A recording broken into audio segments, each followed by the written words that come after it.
Welcome to Interviewing Techniques, a training video brought to you by Montana's Department of Labor and Industry and Job Service Montana.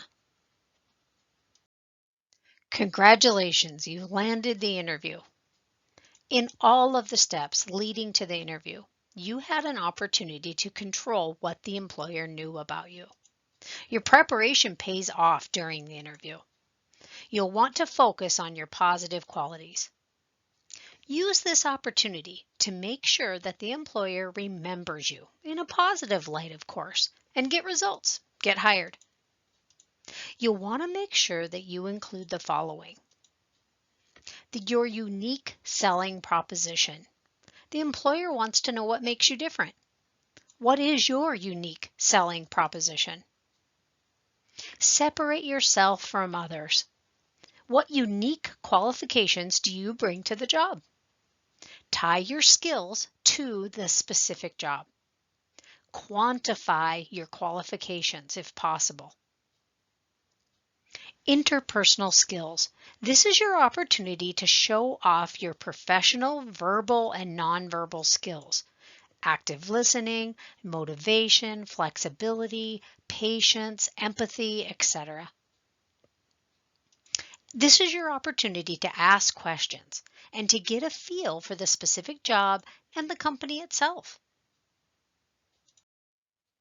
At the interview, you can expect to be judged. That is a bit overwhelming, but it has never been more true.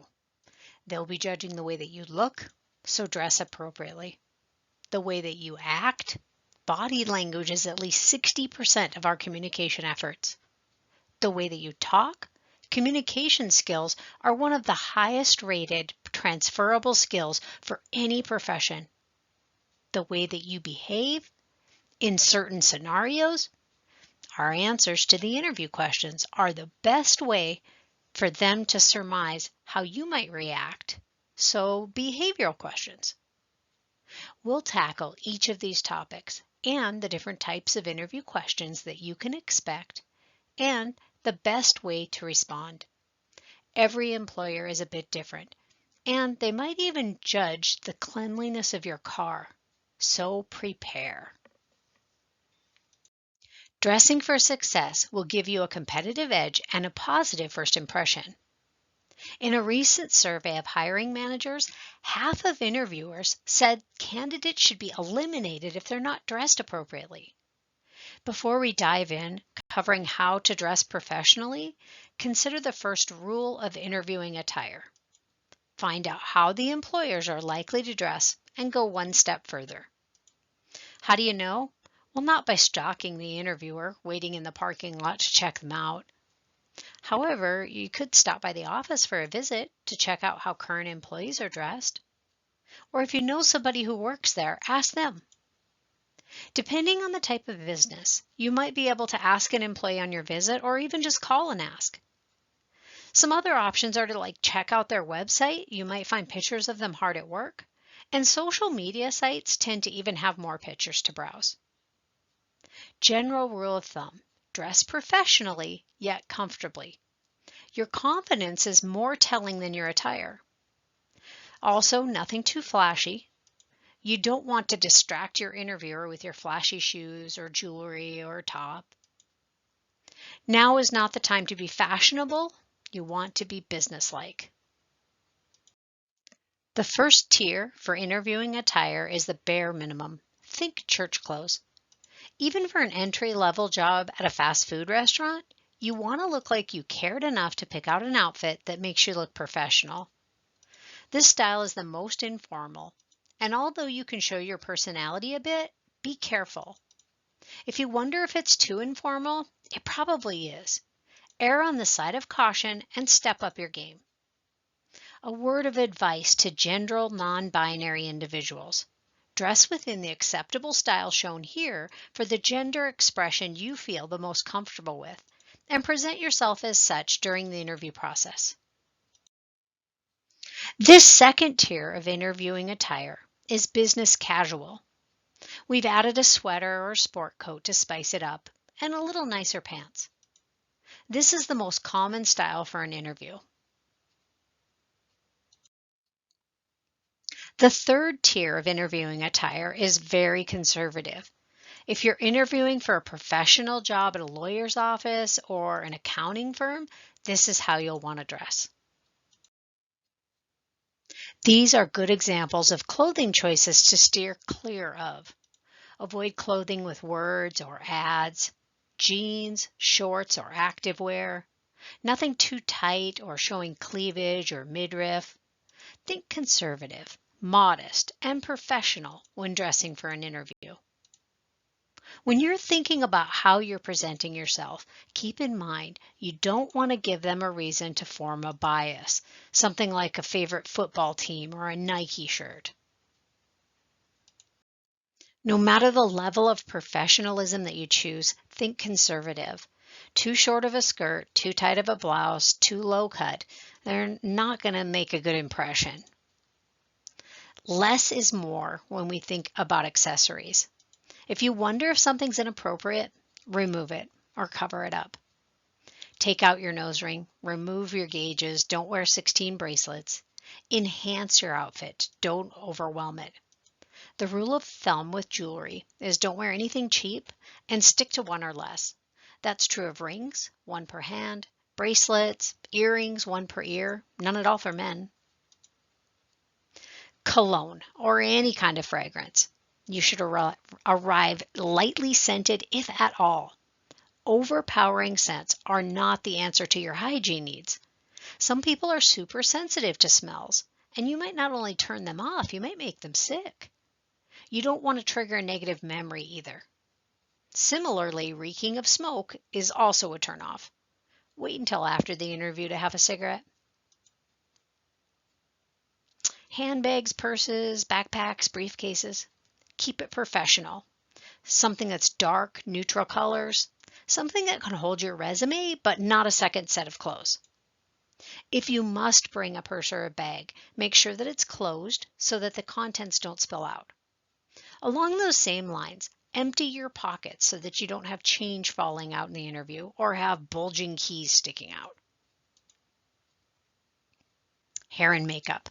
Keep it simple and conservative. Nothing big or flashy. Less is more.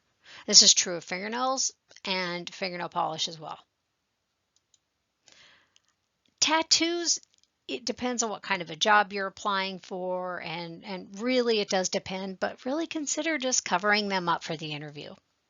Better safe than sorry.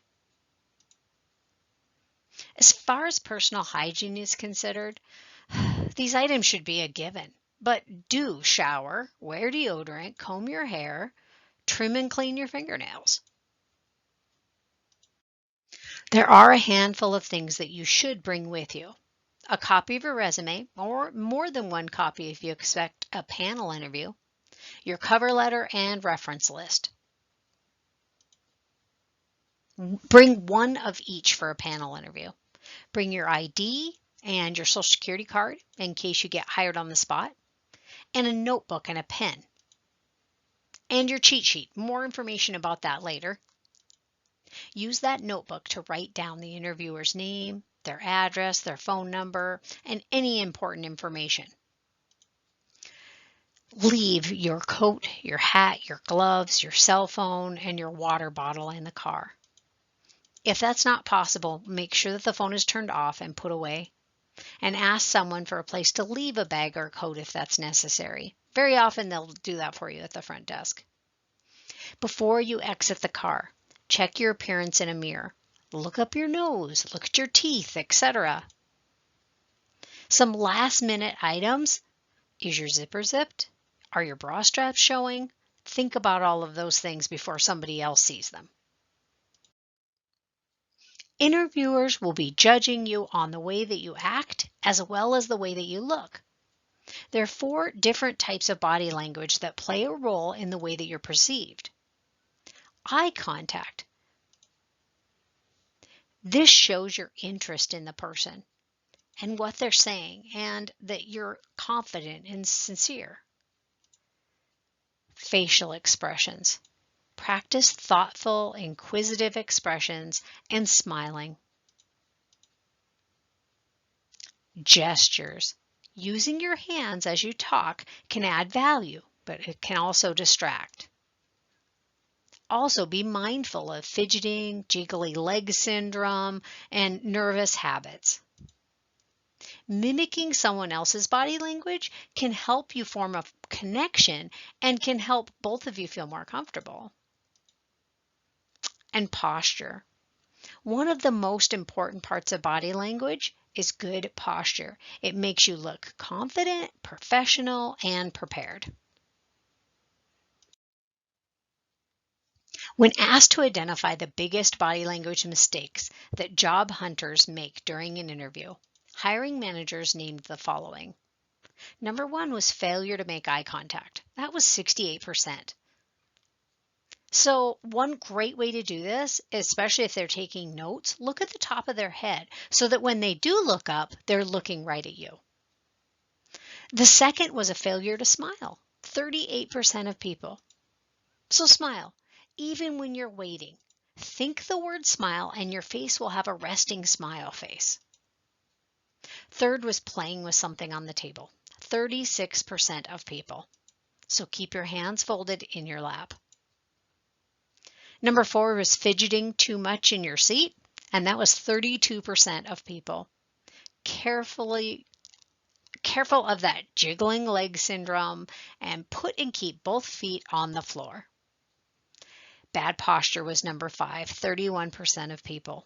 Sitting up straight makes you look and feel more confident. The rest of the items on the list are reminders of things not to do. Crossing your arms over your chest, playing with your hair or touching your face, handshake that is too weak, using too many hand gestures, or a handshake that's too strong.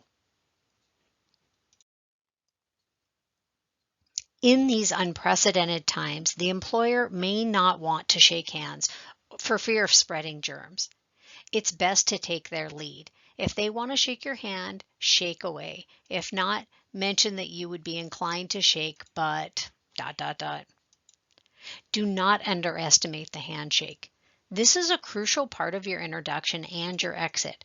A good handshake shows your confidence and your respect. Stand up to shake their hand. Make sure that your hand is dry. No one wants to touch your sweaty hand. Maintain eye contact as you greet them. Hello, pleasure to meet you, sir. Smile. This is super important.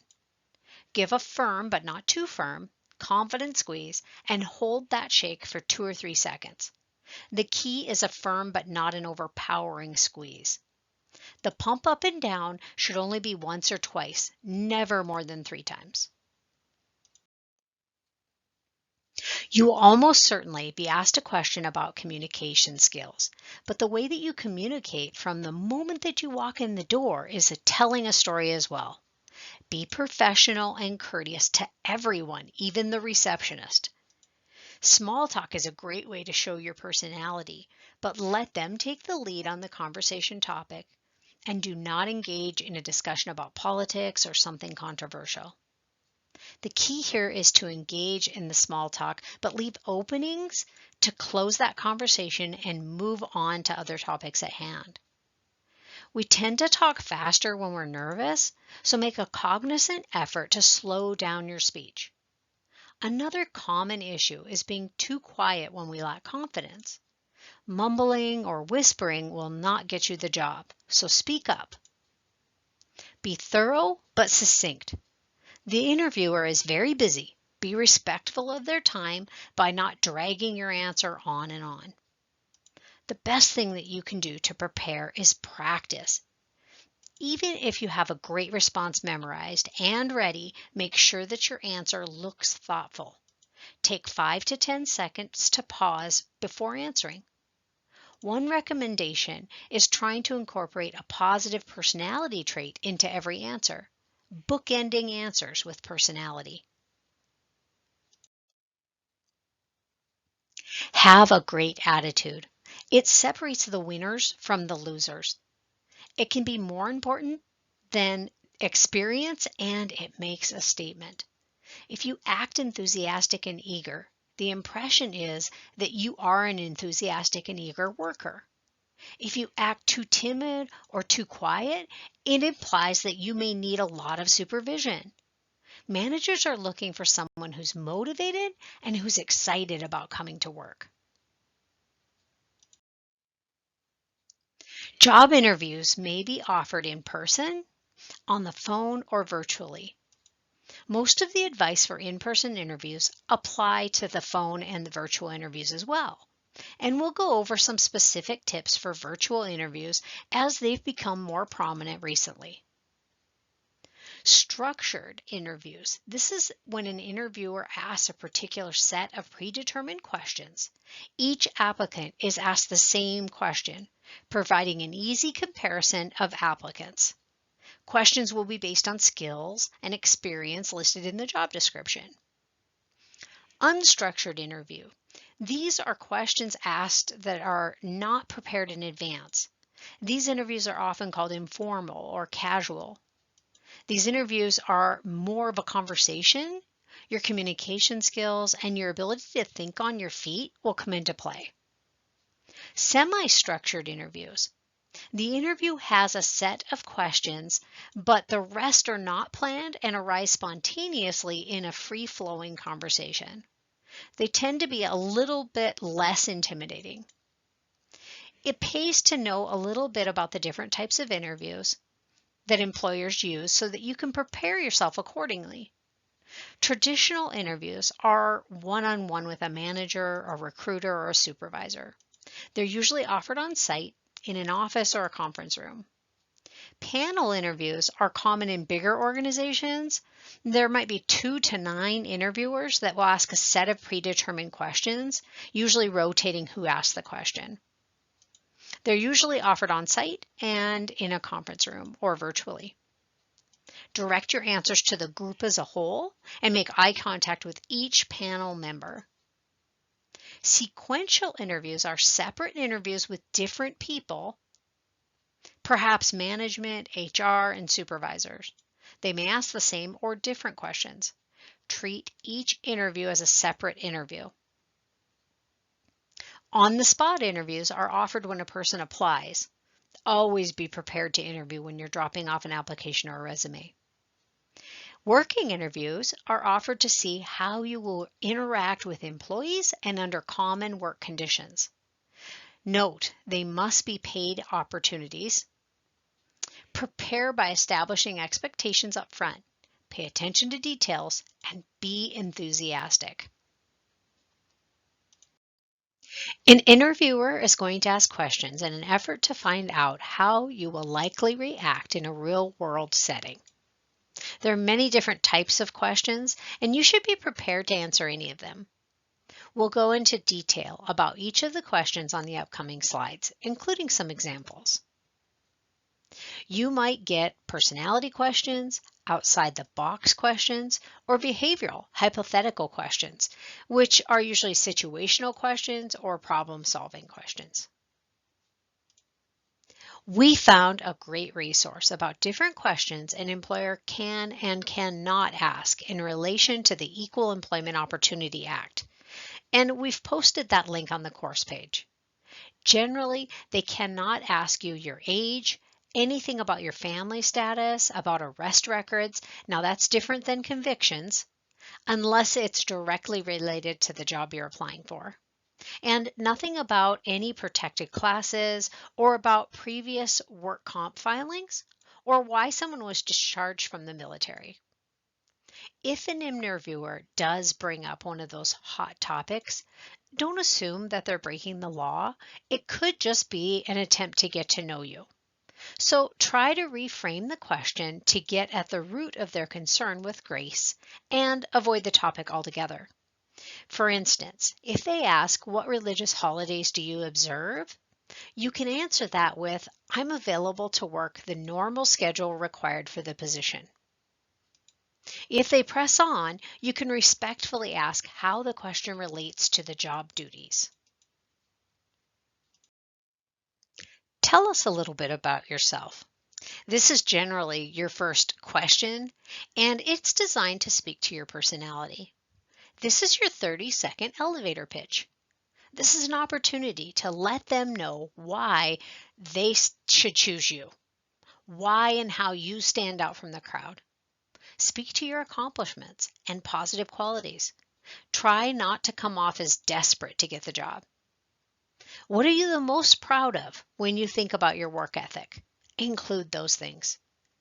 On the screen, you can see a list of do's and don'ts. Do try to convince them that you're the best candidate and share some personality traits that speak to your qualifications. Things you might demonstrate are your enthusiasm, and you're going to do that in the way that you answer your question. Your personal style, your work ethic, and your love of the profession. You do not want to tell them your whole life story. You don't want to ramble on, and you don't want to recap your resume. They don't want to know anything personal about you. They want to know anything that's going to relate to the job. Self-evaluation questions are trying to find out more about your personality. They're asking about your strengths, your goals, and your philosophies. If they ask you about your future goals, make sure that you include them in your plans, but you let them know that you're interested in advancing as well. When asked about your biggest weakness, make sure that your answer can also be viewed as a strength. Another common question in this area would be about a best or a worst boss or job, but just make sure that you put a positive spin on it. Never say anything negative, not about a boss or a job. No boss bashing. Knowledge or technical questions. Now, these questions are job specific, so read that job description well and think about what they'll be expecting you to be able to do. Tips when answering these questions include giving information that tells them that you know how to approach the topic. Point out the skills that you have that will help you tackle the problem. If you have a certification or some education that comes into play, let them know that now. Be honest. If you would need training to accomplish a goal, let them know and express how much you welcome that training. A big trend in interviewing questions is to add one random outside the box question. The idea is to throw you off your game, to make you think. The best way to answer these questions is by picking it apart piece by piece using critical thinking skills. Focus on the process, not the answer. Talk out your steps so they can see the way that you think and how you would answer those questions. I kind of like these questions and I found it interesting. I did some research to find out what some good answers or wow answers were to these. The first question is, if you were a box of cereal, what would you be and why? One answer was a Wheaties box with me on the box, or life or kicks because my life is a kick. If you were a pizza delivery man, how would you benefit from scissors? One person said that they would offer to cut the slices smaller for kids, and someone else said for self-defense, and another person said to cut the delivery time in half, which I thought was kind of neat. And the last question, if you were to get rid of a US state, which one would it be? And one of the answers was Alaska and Hawaii because they're off doing their own thing anyway. And another one was Florida because you can find the word rid embedded in the word Florida. Hypothetical questions. These questions will almost certainly be based on situations that you'll likely encounter on the job. So research the job to try to determine the situations that you'll likely face. Similar to those outside the box questions, they're looking for you to use your critical thinking skills and your soft skills to solve a problem. You'll want to answer these questions similar to the behavioral questions, but also think about the business and the position and what they're probably wanting to hear. Come up with at least 2 solutions if possible. Consider what type of soft skills they're asking you to employ to solve the problem. In our first question, it's about time management, delegating, and asking for help. Suppose that you're working on a big project with a strict deadline and it becomes evident that you will not finish on time. What do you do? One solution could be to talk to the boss and ask if you could be approved to work overtime. Another could be to ask a coworker for help. So there you come with two solutions. In the second question, it's about conflict resolution, communication skills, and customer service. A difficult customer is creating a disturbance. How would you handle the situation? We could describe our communications and conflict resolution skills that we'll employ, things like active listening, using a calm tone, being empathetic. One solution could be to calm the customer down, while the other could be bringing in security or another coworker for assistance. Behavioral questions are a new favorite for interviewers. They give a recruiter a way to understand how you have dealt with a situation in the past, which is very telling to how you will deal with a similar situation in the future. You can expect to get at least one behavioral question at your interview, and maybe one on each of the topics on the screen. Try to come up with a success story in each of those areas. Keep in mind these situations might have occurred at work, but not necessarily. You could use a situation that occurred at school, at church, or even at home. The key is to try to find a situation with a positive result and that is applicable to a situation that might occur working for this employer. So try to come up with a situation that you could give a synopsis of teamwork, when you used problem solving or planning skills, initiative and leadership, interpersonal skills or conflict, and pressure and stress. The STAR interview technique is a wonderful option for interview questions and also for supplemental questions if you're trying to answer those in a cover letter. Although it's helpful to approach every question by tackling those 4 pieces that are on the screen, it is a must-have for these behavioral questions. There is a handout on the course page called Interviewing Tip Sheet, really helpful and kind of delves into this deeper.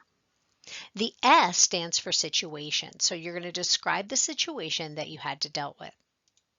The T is going to be task or your role, the task at hand. So what were you trying to set out to accomplish? The A is the actions. What did you do specifically? Break it down piece by piece. And the R, which is the part that we tend to forget about, is the result. So we're going to share the outcome. For this question, tell us about a time when you had a disagreement with a coworker and how did you handle the situation? We might answer that. I remember when I was tasked to work directly with a coworker with which I did not get along with. There's my situation. We were writing a grant proposal together and had to work closely to achieve a common goal. There's my task. That's what we were trying to accomplish. I wrote my part while she wrote hers, and then we came together to edit both pieces. I learned that she had many unique talents that I was not aware of, and we learned from each other and worked together amicably to finish that project. There's your action steps. What specifically did we do? In the end, we did get the contract, and we ended up working closely with each other several times to create policies and whatnot. There's your result. How did it end? We got the grant. When asked any question, make sure that your responses are powerful. Use that STAR interview technique whenever possible, even for questions that are not posed as behavioral. Something like, tell me about a time when, if it starts like that, it's a behavioral question. Another way to think of it is, what happened? What did you do? How did you do it? And what was the outcome? And read the room. If you see a confused look, a furrowed brow, clarify. Explain your answer. Don't be afraid to ask if that answered their question or if they have any follow-up questions. Stay positive. Never say anything negative about anyone, any place, anything, including yourself. Even when asked a negative question, phrase it in a positive way. Remember to think about what you learned out of the situation. Make sure that your answers make the interviewer think, wow, that was a great answer. Consider what they want and need to hear in order to have that wow answer. Do you have any questions for us? This will almost certainly be the last question that they ask. Be prepared ahead of time. Make sure that your question is appropriate. Do not ask about money or benefits or time off. That kind of talk will come after they make the official job offer. Word your questions in a way that envisions you working for them already. There are some sample questions in the interviewing tips handout that's on the course page. There's also some on the screen here. What kind of training does this company offer? What advancement opportunities are available? How are evaluations measured? How will my performance be measured?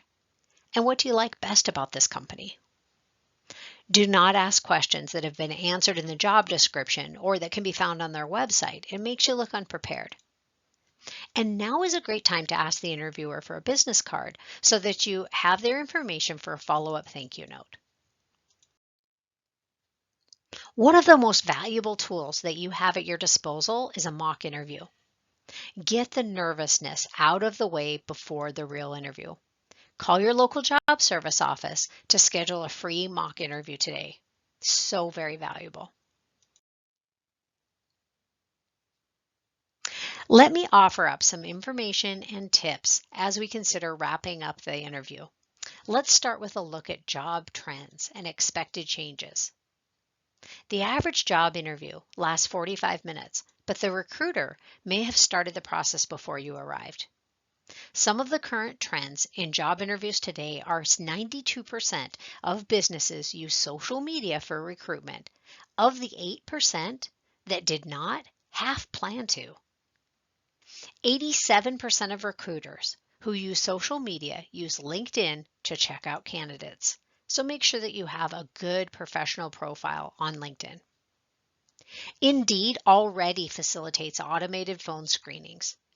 A candidate is given a phone number to call and a passcode with an expiration date, and you're given a short period of time to answer screen questions through a voicemail type service. To succeed, use a landline, prepare with several common interview questions and answers, and time yourself and follow up with the employer afterwards. Employers are starting to use text messages as a way to reach out to applicants. And 1 in 6 applicants are offered an interview. 60% of hiring managers say that they use video tech for interviewing.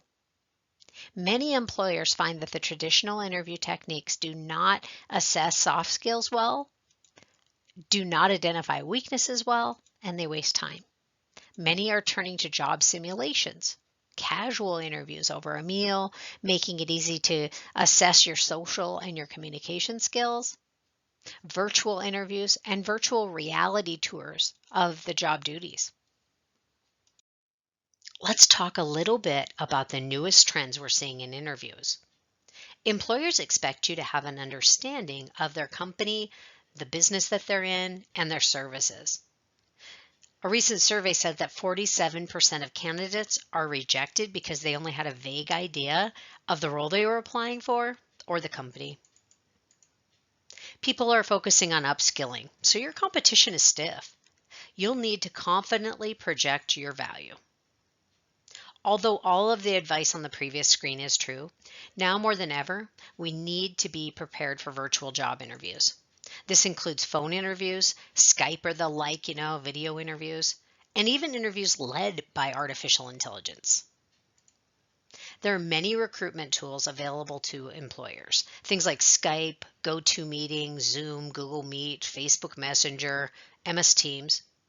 And some use AI-based features that analyze a candidate's facial expressions, vocal tone, word choice, and answers to grade candidates. This could include anything from automated phone message type questions with an option of recording your answers to questions posed, to an applicant as they sit at their computer, or even writing an essay, answering multiple choice questions, or playing little games. If a candidate scores well enough, they move on to a human interview. Employers list benefits of using AI in recruitment, as being improved quality of hire, reduced cost per hire, improved time to hire, and unbiased decisions. It is helpful to know what AI is looking for so that we can win over that employer. Although all of the other interview tips presented today will also apply, here are some specific to artificial intelligence. Be aware of the background that you use. A blank background is best, at least not cluttered and not distracting. Make sure that there's not a window behind you. It casts a shadow on your face. Always pre-check your technology and make sure that you have a quality connection. Are your mic and your webcam working? You can test those out ahead of time. You can just Google test my webcam and check them out. Be expressive. The computer might not pick up on your expression if it's subtle. Speak clearly. Enunciate your words. Make sure that you're not speaking too quickly. Use your facial muscles. AI will take notice of facial expressions. Use keywords. Keywords that you think the employer is looking for. The same AI that's behind ATS is behind these AI interviews. And lastly, make eye contact. Just like in a regular interview, you're going to make eye contact, but in this case, you're going to make eye contact with the camera. Let's face it, virtual interviews are here to stay. And there's some upsides and some downsides when it comes to virtual interviews. The best thing that you can do is prepare for the cons so that they don't stand in your way. Some positives include avoiding tardiness due to traffic mishaps. It's easier to refer to a note without being quite so obvious. They're more inclusive with rural workers and people with disabilities. And you may find that they're less stressful as you can interview in the comfort of your home. Our list of cons begins with technical issues. Anything from connectivity or your equipment not working to something like forgetting to unmute yourself or having an unprofessional filter on. Virtual interviews are not able to scope out the business location ahead of the interview as well. You can't assess the company culture or get a feel for the environment. Just as going virtual enables more people to be included in the process, it increases the competition. Virtual interviews offer a couple of new areas in which to be judged as well. Interviewers might be judging your cluttered office or living room, or even your ability or inability to effectively do a virtual interview. Your IT skills will be tested. Next, we have some virtual interviewing tips. First one, test your equipment before logging on. Check out your software ahead of time. Check your computer, the connection, the webcam, and the mic an hour before. In fact, when scheduling, ask about a backup plan should technology fail. Log on a few minutes early and be ready to go. Make sure that you're ready before you turn on your camera. Stand instead of sitting. Think about posture.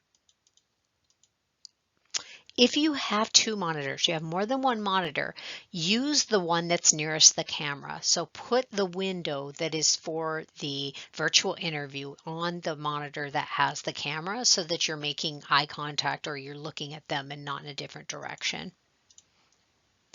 Reduce those distractions. So in the computer, you're going to close all other tabs, make any noise-making apps silent. So either close those or make them those silent, things like email. And then other distractions as well. Put the dog outside. Turn off the radio and the TV. Close the door. Similarly, set your phone to silent. Print a copy of your resume and the job description and have those handy. In fact, you can even jot down a note or two. Just don't read from those notes. Make eye contact with the camera and use your body language. That totally matters in a virtual interview. So just back up away from the camera enough for them to be able to see your hand gestures, and don't forget to smile. Smiling makes a huge difference. Building rapport. We do this with small talk. It's a good thing to talk about during a virtual interview. One of the things you can bring up is the experience that they've had with virtual interviews. How have their connectivity been? Have they had any issues so far? How did they work through those? And then if you land a phone interview, make sure that you don't have unknown numbers blocked. Ask them what number that they're going to be calling you from so you can be sure to answer and you can put that into your phone. Remind them why you're the best candidate for the job. Use your cheat sheet to remind yourself of the 3 things that you want them to know about you. The interview cheat sheet is a resource that's on the course page. You're going to list the 3 things you want to make sure they walk away with if they didn't ask that you answered, your education and your experience, and how you're going to benefit their company. So what added value do you bring to them? It's a great resource. As you leave, thank them for their time. Shake their hand again, if it's applicable, and let them know that you're looking forward to hearing from them soon. Within 24 hours, write a thank you note.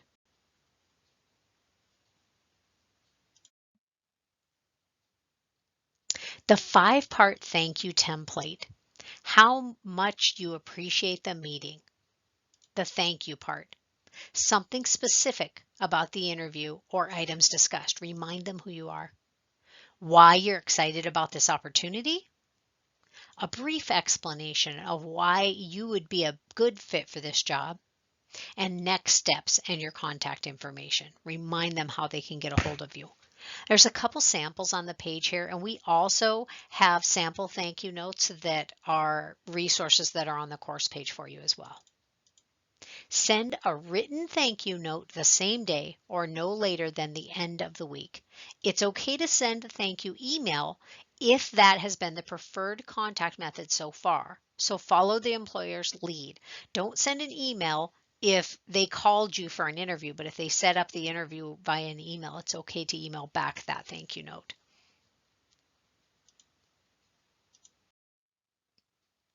These are the top interviewing mistakes, not in any particular order. Arriving late. Unprofessional personal appearance, a disheveled attitude. Not bringing a resume.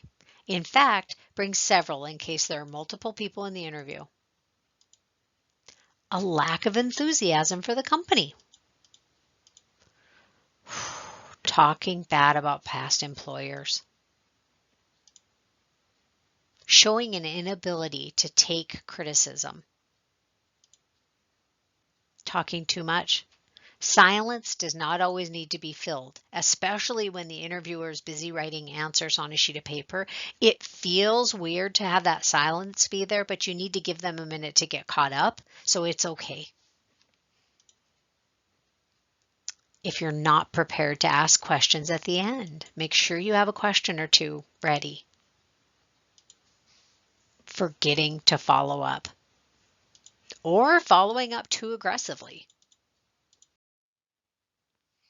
Hopefully you get the job, but if you don't, face that rejection with class. They may offer the job to another candidate and it might not work out, or they may have another position to offer in the future. Be appreciative and thank them for the opportunity. Let them know that you enjoyed learning more about them and their hiring process, and that you would like them to keep you in mind should another position come available. Ask the interviewer what you could do to improve. Don't take it personally. A recent survey stated that in today's job market, many people have to apply for up to 27 jobs to get one interview. Typically, employers pick 6 to 10 candidates to interview. Of those, only one will be chosen. It's not about you. And just a quick recap for you. Have your application and resume proofread before you turn it in. Know your resume information. There's nothing more embarrassing than when they say, I see on your resume, ... and you have no idea what you said on your resume. Research the business. Make sure you do your homework ahead of time so that you know more information than they thought you would know.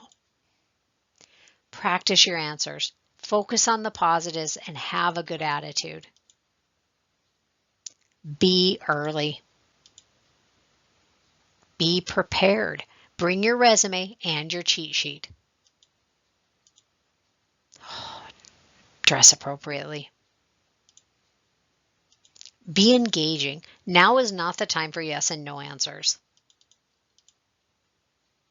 Ask questions. And send a thank you card. Be tactful and polite even if you do not get selected at this time for the position, and express interest in future positions.